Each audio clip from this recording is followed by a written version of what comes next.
Assalamualaikum. My name is Nimra Amjad. I am a student of Zoology Department from University of Chakwal, and my topic of presentation is regeneration in reptiles. Basically regeneration in reptiles में हम ये following contents आज इस video में discuss करेंगे। तो सबसे पहले इसका इंट्रो।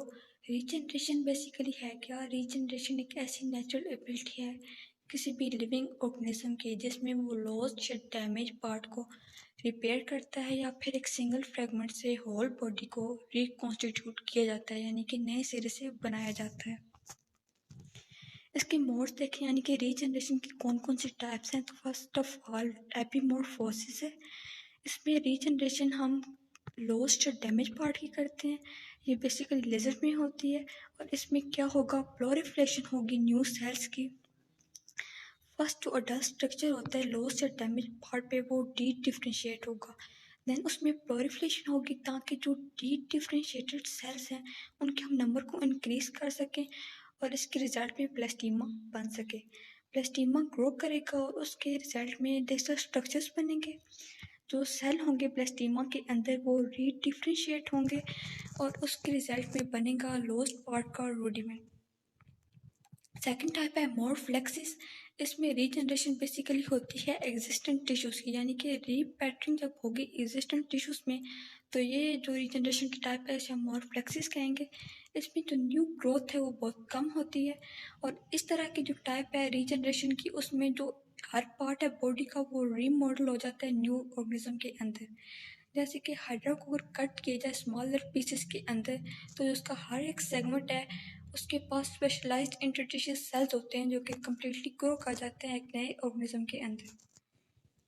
थर्ड और लास्ट टाइप है कंपनसेटरी रीजनरेशन।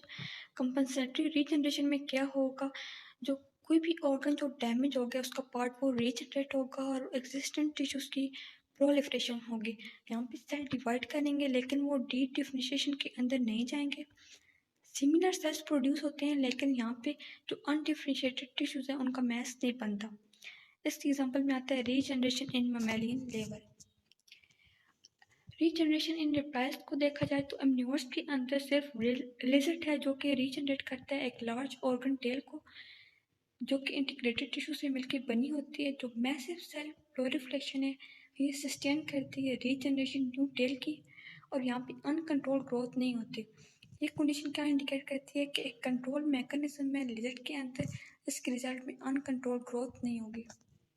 जो रीजनरेशन है न्यू टेल की लिजर्ड के अंदर वो बिगिन कहाँ से होगी, फॉर्मेशन ऑफ प्लास्टिमा से।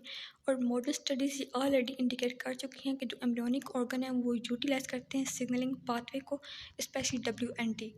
इससे ये पता चलता है कि जो लिजर्ड प्लास्टिमा है वो रिप्रेजेंट करता है unique amniotic model of post embryonic stage. Lizard को अगर हम एज एन एम्नियोट मॉडल देखें तो टेल लॉस होने के कुछ दिनों बाद जो सॉफ्ट माउंड है वो कवर हो जाता है एपिडर्मिस से और जो रीजनरेटिव प्लास्टिमा है वो टेल की स्टम के ऊपर बन जाता है जिसके रिजल्ट में कोनिकल शेप बनती है और फिर वो एक न्यू टेल के अंदर चेंज हो जाती है। जो लार्ज ऑर्गन है वो इक्विनर होता है 1/4 या 1/5 पार्ट के इक्वल, जो अगर टोटल बॉडी में लिजर्ड का देखा जाए तो। हिस्टोलॉजिकल एग्जामिनेशन जो प्लास्टिमा की उसने शो किया कि बीनीथ द थिक एपिडर्मिस एक लोस मेसेनकाइमा प्रेजेंट होते हैं जिनके पास पिगमेंट और हेमेटिक सेल्स होते हैं। मेसेनकाइमा के अंदर जो एपिकल एपेंडाइमल एम्प्यूला है वो ड्राइव होता है ओरिजिनल स्पाइनल कॉर्ड से और जो टिप होती है प्लास्टिमा की वहाँ पे thick bound epidermis apical epidermal pig बनाता है।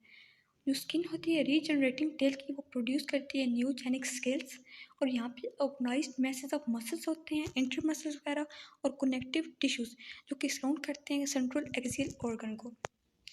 जो रीजनरेटिव प्लास्टिमा है वो वेरी रिच होता है वाटर में, यानी कि मोर देन 80% जो उसका कंटेंट है ना वो वाटर पे मुश्तमिल होता है।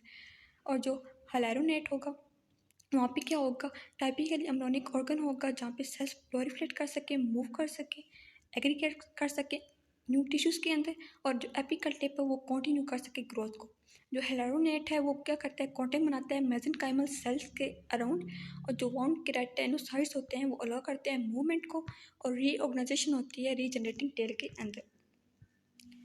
प्रोलिफरेशन जो एपिकल प्लास्टिमा में वो स्पेस होती है ये कंटिन्यू रहती है तब तक जब पे प्लास्टिमा स्मॉलर हो और जो हाईएस्ट प्रोलिफरेटिव रीजन्स हैं वो कहाँ होंगे, इनिशियल मसल्स में, कार्टिलेज में, एपेंडाइमल टिश्यूज़ में उनकी लोकेशन जो है वो है 1 to 2 millimetre from the tail tip.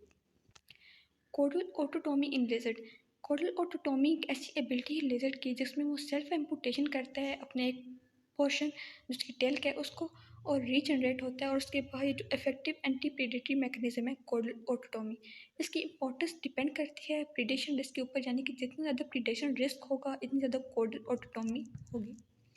इसकी दो टाइप्स हैं, इंट्रावर्टिब्रल और इंटरवर्टिब्रल। इंट्रावर्टिब्रल में जो बेसिकली कोडल वर्टिब्रा हैं वो ब्रेक हो जाते हैं और जो फ्रैक्चर्स हैं वो पास होते हैं सेंट्रम और न्यूरल आर्च के अंदर से। जो इंटरवर्टिब्रल है वहाँ पे स्प्लिटिंग होती है एडजेसेंट कोडल वर्टिब्रा। अगर हम बेनिफिट्स ऑफ रीजनरेशन देखें तो हम ऑलरेडी डिस्कस कर चुके हैं इसके प्रोसेस को। तो जो लिविंग ऑर्गेनिज्म है उनके पास ये एबिलिटी है, इससे क्या होगा, जो उनके टिश्यूज़ और ऑर्गन है उनको वो नेचुरली मेंटेन कर सकते हैं। साइंटिस्ट रीजनरेशन को स्टडी करते हैं, क्यों करते हैं, क्योंकि इसका मेडिसिन में बहुत ज़्यादा यूज़ है। इससे हम वैरायटी ऑफ इंजरीज और डिजीज़ को ट्रीट कर सकते हैं। These are the some references. Thank you. I hope you like the video.